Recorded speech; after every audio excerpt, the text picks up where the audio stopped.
ನಮಸ್ಕಾರ, ಸ್ಪೇನ್ ನ್ಯೂಸ್ಗೆ ಸ್ವಾಗತ. ನಾನು ಚಂದ್ರಕಲಾ ನೂತನಗೌಡ.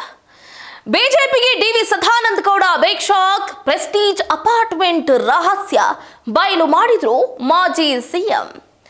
ಹೌದು, ಈಗ ಬಿಜೆಪಿಯಲ್ಲಿ ಏನಾಗ್ತಾ ಇದೆ, ಕಾಂಗ್ರೆಸ್ನಲ್ಲಿ ಏನಾಗ್ತಾ ಇದೆ ಅನ್ನೋದು ಒಂದು ಕೂಡ ಅರ್ಥ ಆಗ್ತಾ ಇಲ್ಲ. ಬಿಕಾಸ್ ಎಲ್ಲೆಲ್ಲಿ ಯಾವ್ಯಾವ ರೆಸಾರ್ಟ್ನಲ್ಲಿ ಏನೇನು ಲೆಕ್ಕಾಚಾರಗಳು ಆಗ್ತಾ ಇದೆ ಅನ್ನೋದು ಗೊತ್ತಾಗ್ತಾ ಇಲ್ಲ. ಬಟ್ ಈಗ ವಿಧಾನ ಪರಿಷತ್ ಚುನಾವಣೆಯಲ್ಲಿ ನಡೆದ ಅಡ್ಡ ಮತದಾನದ ವಿಷಯಕ್ಕೆ ಸಂಬಂಧಪಟ್ಟಂತೆ ಮಾಜಿ ಮುಖ್ಯಮಂತ್ರಿಗಳಾಗಿರುವಂತಹ ಡಿ ವಿ ಸದಾನಂದ ಗೌಡರು ಒಂದು ಹೊಸ ಬಾಂಬ್ ಒಂದನ್ನು ಸಿಡಿಸಿದ್ದಾರೆ. ನೋಡಿ, ಈ ವಿಚಾರಕ್ಕೆ ಸಂಬಂಧಪಟ್ಟಂತೆ ರಾಜ್ಯ ಬಿಜೆಪಿಯಲ್ಲಿ ಆಂತರಿಕ ಭಿನ್ನಮತಕ್ಕೆ ಕಾರಣವಾಗಿದೆ.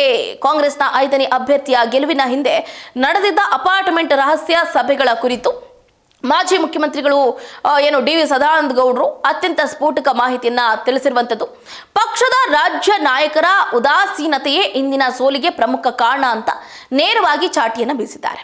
ನೋಡಿ, ಪ್ರೆಸ್ಟೀಜ್ ಅಪಾರ್ಟ್ಮೆಂಟ್ ರಹಸ್ಯ ಅಂತೆ, ಅದೇನು ಪ್ರೆಸ್ಟೀಜ್ ಅಪಾರ್ಟ್ಮೆಂಟ್ ಅಲ್ಲಿ ಏನಾಗಿದೆ ಅನ್ನೋದನ್ನು ಕೂಡ ಹೇಳಿದ್ದಾರೆ. ನೋಡಿ, ಕಾಂಗ್ರೆಸ್ 5ನೇ ಅಭ್ಯರ್ಥಿಯನ್ನ ಕಣಕ್ಕೆ ಇಳಿಸಿದಾಗಲೇ ನಾವು ಎಚ್ಚೆತ್ತುಕೊಳ್ಬೇಕಾಗಿತ್ತು ಅಂತ ಆರಂಭಿಸಿದ ಸದಾನಂದ ಗೌಡರು ತೆರೆಮರೆಯಲ್ಲಿ ನಡೆದ ರಾಜಕೀಯ ಆಪರೇಷನ್ನ ಸಂಪೂರ್ಣ ವಿವರವನ್ನು ಕೂಡ ಬಿಚ್ಚಿಟ್ಟಾರೆ. ಅವತ್ತು ಜೂನ್ 13ನೇ ತಾರೀಕು ನನಗೆ ಹೆಬ್ಬಾಳದ ಪ್ರೆಸ್ಟೀಜ್ ಅಪಾರ್ಟ್ಮೆಂಟ್ ಇಂದ ಒಂದು ಫೋನ್ ಕಾಲ್ ಬರುತ್ತೆ. ಕಾಂಗ್ರೆಸ್ನ 4 ಪ್ರಮುಖ ನಾಯಕರು ಮತ್ತು ಬಿಜೆಪಿಯ ಕೆಲ ಶಾಸಕರು ಅಲ್ಲಿ ರಹಸ್ಯ ಸಭೆಯನ್ನ ನಡೆಸುತ್ತಿದ್ದಾರೆ ಅಂತ ಆ ವ್ಯಕ್ತಿ ಮಾಹಿತಿಯನ್ನು ಕೊಡ್ತಾರೆ. ನಾನು ತಕ್ಷಣವೇ ಅಲರ್ಟ್ ಆಗಿ ನಮ್ಮ ಪಕ್ಷದ ರಾಜ್ಯಾಧ್ಯಕ್ಷರು ಅಂದ್ರೆ BY ವಿಜಯೇಂದ್ರ ಮತ್ತು ವಿಪಕ್ಷ ನಾಯಕರಾಗಿರುವಂತಹ ಆರ್ ಅಶೋಕ್ ಅವರಿಗೆ ಕರೆ ಮಾಡ್ತೀನಿ. ಆದ್ರೆ ಇಬ್ರು ಕೂಡ ಆ ಸಂದರ್ಭದಲ್ಲಿ ಸಿಗ್ಲಿಲ್ಲ, ಅವೈಲೇಬಲ್ ಇರಲಿಲ್ಲ ಅವರು. ತಕ್ಷಣವೇ ರಾಜ್ಯ ಪ್ರಧಾನ ಕಾರ್ಯದರ್ಶಿ ಒಬ್ಬರಿಗೆ ಕಾಲ್ ಮಾಡಿ ವಿಷಯವನ್ನ ತಿಳಿಸ್ತೀನಿ. ಅವರು ಸರಿ ನೋಡ್ತೀನಿ ಅಂತ ಹೇಳ್ತಾರೆ. ಆದ್ರೆ ಮರುದಿನವೇ ಅದೇ ಪ್ರೆಸ್ಟೀಜ್ ಅಪಾರ್ಟ್ಮೆಂಟ್ ಪಕ್ಕದ ಮತ್ತೊಂದು ಅಪಾರ್ಟ್ಮೆಂಟ್ ನಲ್ಲಿ 2ನೇ ಸಭೆ ಕೂಡ ನಡೆಯುತ್ತೆ. ಆಗ್ಲೂ ನಾನು ಅದೇ ಪ್ರಧಾನ ಕಾರ್ಯದರ್ಶಿಗೆ ಕರೆ ಮಾಡಿ ಎಚ್ಚರಿಕೆಯನ್ನ ಕೊಡ್ತೀನಿ. ಆದ್ರೆ ನಮ್ಮವರು ಯಾವುದೇ ಕ್ರಮವನ್ನ ಕೈಗೊಳ್ಳಿಲ್ಲ ಅಂತ ಹೇಳಿಕೆಯನ್ನ ಕೊಟ್ಟಿದ್ದಾರೆ. ವಿಪರ್ಯಾಸ ಏನು ಅಂತಂದ್ರೆ, ಅಡ್ಡ ಮತದಾನ ನಡೆದು ಪಕ್ಷಕ್ಕೆ ಭಾರಿ ಮುಖಭಂಗವಾದ ಮೇಲೆ ಅದೇ ಪ್ರಧಾನ ಕಾರ್ಯದರ್ಶಿ DVS ಅವರಿಗೆ ಕರೆ ಮಾಡಿ, ಅಣ್ಣ ನೀವು ಹೇಳ್ದಾಗೆ ಆಯ್ತಲ್ಲ ಅಂತ ಹೇಳಿದ್ರು. ಅದಕ್ಕೆ ಸದಾನಂದ ಗೌಡರು ಹೊಳೆ ದಾಟಿದ ಮೇಲೆ ಮತ್ತೇನ್ ಚರ್ಚೆ ಅಂತ ಬೇಸರದಿಂದ ಸುಮ್ಮನಾದ್ರು. ಅಷ್ಟೇ ಅಲ್ಲದೆ ನೋಡಿ, ಒಂದು ಕಡೆ ಇದ್ರ ವಿಷಯಕ್ಕೆ ಸಂಬಂಧಪಟ್ಟು ಸೈಲೆಂಟ್ ಆದ ನಂತರ ಧರ್ಮಸ್ಥಳ ಆಣೆ ಪ್ರಮಾಣಕ್ಕೆ ತೀವ್ರ ಆಕ್ಷೇಪ ಕೂಡ ವ್ಯಕ್ತಪಡಿಸ್ತಾರೆ. ಯಾಕಂದರೆ ಇತ್ತೀಚೆಗೆ ರಾಜಕೀಯ ಜಿದ್ದಾಜಿದ್ದಿಗೆ ಧರ್ಮಸ್ಥಳದ ಹೆಸರನ್ನ ಎಳ್ಕೊಂಡು ತರ್ತಾ ಇರೋದ್ರ ಕುರಿತು DVS ತೀವ್ರ ಅಸಮಾಧಾನವನ್ನ ವ್ಯಕ್ತಪಡಿಸಿದ್ರು. ನಾನು ರಾಜ್ಯಾಧ್ಯಕ್ಷರಿಗೆ ಕರೆ ಮಾಡಿ ಸ್ಪಷ್ಟವಾಗಿ ಹೇಳ್ತೀನಿ, ಯಾವುದೇ ಕಾರಣಕ್ಕೂ ಧರ್ಮದ ಕ್ಷೇತ್ರಕ್ಕೆ ರಾಜಕೀಯವನ್ನ ತಕೊಂಡು ಹೋಗಬೇಡಿ. ದೇವರ ಹತ್ರ ರಾಜಕೀಯ ಹೋಗೋದಾದ್ರೆ ಎಲ್ಲವನ್ನ ದೇವರಿಗೆ ಬಿಟ್ಬಿಡಿ, ದೇವರ ರಾಜಕೀಯ ಮಾಡ್ಕೊಳ್ಳಿ. ನಮ್ಮಿಂದ ರಾಜಕೀಯ ಮಾಡೋದಕ್ಕೆ ಆಗದೆ ಇದ್ರೆ ದೇವರಿಗೆ ಬಿಟ್ಬಿಡಿ ಅಂತ ನಾನು ಮಾರ್ಮಿಕವಾಗಿ ಟಾಂಗನ್ನ ಕೊಟ್ಟೆ ಅಂತ ಹೇಳಿದ್ರು. ಸರ್, ತುಂಬ ಜನ ಇವತ್ತು ಆಣೆ ಪ್ರಮಾಣಕ್ಕೆ ನೀವು ಕರಿತೀರಿ, ಅದು ನನ್ನ ಲೈಫ್ ಡೆತ್ನ ಪ್ರಶ್ನೆ. ಅದು ಒಂದು ಮರ್ಯಾದೆ ಹೋಗುವಂಥದ್ದು, ಆಮೇಲೆ ರಾಜಕೀಯ ಮುಗಿಯುವಂಥ. ಯಾರಾದರೂ ಹಾಕಿದವಾದರೂ ಕೂಡ ಇಲ್ಲೇ ಈ ಧರ್ಮಸ್ಥಳಕ್ಕೆ ಹೋಗಬೇಕಂತ ಹೇಳಿದಾಗ ಇಲ್ಲೇ ಶುಚಿರ್ಭೂತನಾಗಿ ಧರ್ಮಸ್ಥಳ ದೇವರ ಫೋಟೋ ಇಟ್ಟು, ಹೌದು ನಾನು ನಾಳೆ ನಿನ್ನಲ್ಲಿ ಸುಳ್ಳು ಹೇಳೋದು ಅನಿವಾರ್ಯ ಆಗುತ್ತೆ, ದಯವಿಟ್ಟು ನನ್ನನ್ನು ಕ್ಷಮಿಸಿ ದೇವರೇ ಅಂತ ಹೇಳುವಂಥದ್ದನ್ನು ಹೇಳಿ ಮರುದಿವಸ ಹೋಗಿ ಅಲ್ಲಿ ಮಾಡ್ತಾರೆ. ಇದು ನಾವೆಲ್ಲ ಸಾಧಾರಣವಾಗಿ ನೋಡುವಂಥದ್ದು, ಸಣ್ಣ ಪುಟ್ಟ ವಿಚಾರ ಅಲ್ಲ. ಆದ ಕಾರಣ ಇದರಿಂದಾಗಿ ಧರ್ಮಸ್ಥಳಕ್ಕೆ ಹೋಗೋದರಿಂದಾಗಿ ಯಾರು ವೋಟ್ ಮಾಡಿದ್ರ ಅವ್ರು ತಪ್ಪಿಸಿದ್ರೆ ಅವ್ರಿಗೆ ಏನಾರು, ಈ ವೋಟ್ ಮಾಡಿದವರಿಗೆ ಎಷ್ಟು ಮುಜುಗರ.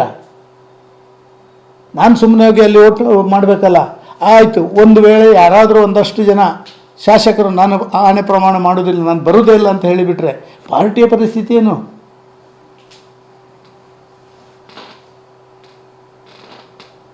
ರಾಜ್ಯಗಳ ಅಧ್ಯಕ್ಷ ಮತ್ತು ವಿಪಕ್ಷ ನಾಯಕರು ಅವರ ನೇರ ವೈಫಲ್ಯ ಅಂತ ಆಗೋದಿಲ್ವಾ ಈ ಅಷ್ಟು ಜನ? ಸರ್, ನಾನು ನೋಡಿ, ಒಂದು ಕಲೆಕ್ಟಿವ್ ರೆಸ್ಪಾನ್ಸಿಬಿಲಿಟಿ ಒಂದು ಪಾರ್ಟಿ ಅಂತ ಹೇಳಿದ ಮೇಲೆ ನಿಜ ಅಲ್ಲಿ ಇಲ್ಲಿ ಸಣ್ಣ ಪುಟ್ಟ ವ್ಯತ್ಯಾಸಗಳಾಗ್ಬೋದು. ಒಂದು ರೀತಿಯಲ್ಲಿ ಇಷ್ಟೆಲ್ಲ ಆದ ಮೇಲೆ ಒಂದು ತಕ್ಷಣ ಒಂದು ಪ್ರಮುಖರನ್ನು ಅಥವಾ ಕೋರ್ ಕಮಿಟಿಯನ್ನು ಕರೆದು ಮುಂದೆ ಏನು ಮಾಡ್ಬೋದು ಅಂತ ಹೇಳುವಂಥದ್ದನ್ನ ಆಲೋಚನೆ ಮಾಡಬೇಕಿತ್ತು. ಅದು ಕೂಡ ಮಾಡದಿರುವಂಥದ್ದು ಸ್ವಲ್ಪ ಮಟ್ಟಿಗೆ. ಯಾಕೆಂತ ಹೇಳಿದರೆ ನಡೆಯುವವನು ಎಡವುದು ಸಹಜ, ಅಲ್ಲಿ ಇಲ್ಲಿ ಎಲ್ಲ ಕಮೆಂಟ್ಸ್ ಮಾಡೋದು ಭಾರಿ ಸುಲಭ. ಆದರೆ ಅದರ ಕೆಳಗಿನ ಹಂತಕ್ಕೆ ಹೋಗಿ ಅದರ ರಿಯಾಲಿಟಿಯ ಬಗ್ಗೆ ತಿಳ್ಕೊಳ್ಳುವಂಥ ಒಂದು ಪ್ರಯತ್ನ ಇದೆ, ಅದು ಆಗಬೇಕಾಗಿದೆ. ಈಗಾಗಲೇ 3 ಜನರ ಒಂದು ಸತ್ಯಶೋಧನಾ ಸಮಿತಿಯನ್ನು ರಚನೆ ಮಾಡಿದ್ದಾರೆ. ಅವರ ಇನ್ವೆಸ್ಟಿಗೇಷನ್ ಹೆಂಗೆ ನಡೀತದೆ ನೋಡೋಣ. CBI ಹಂಗೆ, ED ಹಂಗೆ ಏನು ನಡೀತದೆ ನೋಡೋಣ. ಸತ್ಯ ಸಂಗತಿ ಹೊರಗೆ ಬರಲಿ ಅಂತ ಆ ಮಂಜುನಾಥನಲ್ಲಿ ಪ್ರಾರ್ಥನೆ ಮಾಡೋಣ, ಬೇರೆ ಏನಿಲ್ಲ. ಇಲ್ಲಿಯೇ ಎಲ್ಲರೂ ಸೇರಿಕೊಂಡು ಮಂಜುನಾಥನಿಗೆ ಪ್ರಾರ್ಥನೆ ಮಾಡೋದು. ಯಾರು ತಪ್ಪಿಸೋದನ್ನು, ನಿಜವಾದ ತಪ್ಪಿಸೋದನ್ನು ಐಡೆಂಟಿಫೈ ಮಾಡಲಿಕ್ಕೆ ದಾರಿ ತೋರಿಸುವಂಥ ದೇವರಲ್ಲಿ ಪ್ರಾರ್ಥನೆ ಮಾಡಿದರೆ ಅದಕ್ಕಿಂತ ದೊಡ್ಡ ಪ್ರಾರ್ಥನೆ ಯಾವುದಿಲ್ಲ. ಈಗ GBS ಚುನಾವಣೆ ಬರ್ತಿದೆ ಸರ್, ಜಿಲ್ಲಾ ಪಂಚಾಯತಿ, ತಾಲೂಕು ಪಂಚಾಯತಿ ಚುನಾವಣೆ 2028 ಚುನಾವಣೆ. ಈಗ ಎಲ್ಲರೂ ಕೂಡ ಒಟ್ಟಾಗಿ ಹೋಗಬೇಕು. ಇಂಥ ಸಂದರ್ಭದಲ್ಲೇ ಈ ಶಾಸಕರಿಂದ ಈ ರೀತಿ ಆದಾಗ ಇನ್ನು ಮುಂದೆ ಯಾವ ರೀತಿಯಾಗಿ ಹೋಗಬೇಕು? ಇದು ಎಚ್ಚರಿಕೆ ಗಂಟೆನ ರಾಜ್ಯ ನಾಯಕರಿಗೆ ಏನು ಸಲಹೆ ಕೊಡ್ತೀರಾ ಸರ್? ನೋಡಿ, ಇಲ್ಲಿ ಎರಡು ಪ್ರಶ್ನೆ ಇದೆ. ಒಂದು NDAಯ ಬಗ್ಗೆ, NDA ಇಡುವಂಥ ಹೆಜ್ಜೆಗಳ ಬಗ್ಗೆ ನಾವೇನಾದ್ರು ಕೋರ್ ಕಮಿಟಿಯಲ್ಲಿ ಇಲ್ಲಿ ಸಲಹೆ ಕೊಡ್ಬೋದು ಅಷ್ಟೇ. ಅಂತಿಮ ತೀರ್ಮಾನ that will be taken by the central parliamentary board. ಆದ ಕಾರಣ ಅದರ ಬಗ್ಗೆ ನಾವು ಏನೂ ಹೇಳುವಂಗಿಲ್ಲ. ನೀವು ನೋಡಿದ್ದೀರಿ, ಸ್ವಲ್ಪ ಸಮಯದ ಹಿಂದೆ ಒಮ್ಮೆ JTH ವರಿಷ್ಠರು ಲೋಕಲ್ ಬಾಡಿಗೆಲ್ಲ ಇದು ಅಪ್ಲೈ ಆಗೋದಿಲ್ಲ, ನಾವು ಮುಂದೆ ಹೋಗ್ತೇವೆ ಅಂತ ಹೇಳಿದರು.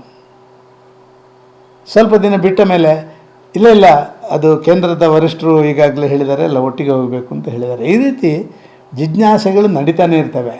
ಆದ ಕಾರಣ NDA ಚುನಾವಣೆಗೆ ಹೋಗುವ ಬಗ್ಗೆ, ಮತ್ತೊಂದರ ಬಗ್ಗೆ ಇದು ಸ್ವಲ್ಪ ಪ್ರಿಮೇಚ್ಯೂರ್ ಆಗಿ ಮಾತಾಡುವಂಥ. ಕಾರ್ಯಕರ್ತರ ಅಸ್ತಿತ್ವ ಉಳಿಸಿ ನಾಯಕರ ವಿರುದ್ಧ ಆಕ್ರೋಶವನ್ನು ಕೂಡ ವ್ಯಕ್ತಪಡಿಸ್ತಾರೆ.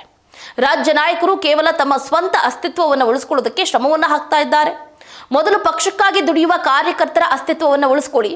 ಇವತ್ತು ಬೀದಿಯಲ್ಲಿ ನಮಗೆ ಕಾರ್ಯಕರ್ತರು ಬೈತಿದ್ದಾರೆ ಅಂತ ರಾಜ್ಯ ನಾಯಕತ್ವದ ವಿರುದ್ಧ ಸದಾನಂದ ಗೌಡರು ಹರಿಹಾಯ್ದಿದ್ದಾರೆ. ಇನ್ನು ಪಕ್ಷದ ಒಳಜಗಳದ ಬಗ್ಗೆ ಮಾತನಾಡಿದ ಅವರು, ಸಮಿತಿಗಳಲ್ಲೇನೋ ಮಾಡಿದ್ದೀರಿ ಸರಿ, ಆದರೆ ಕೋರ್ ಕಮಿಟಿ ಸದಸ್ಯರ ಜೊತೆ ಚರ್ಚೆ ಮಾಡಿ ತೀರ್ಮಾನವನ್ನ ತಗೊಂಡ್ರ? ಕನಿಷ್ಠ ಒಂದು ಅಭಿಪ್ರಾಯವನ್ನಾದರೂ ಕೇಳಿದ್ರ?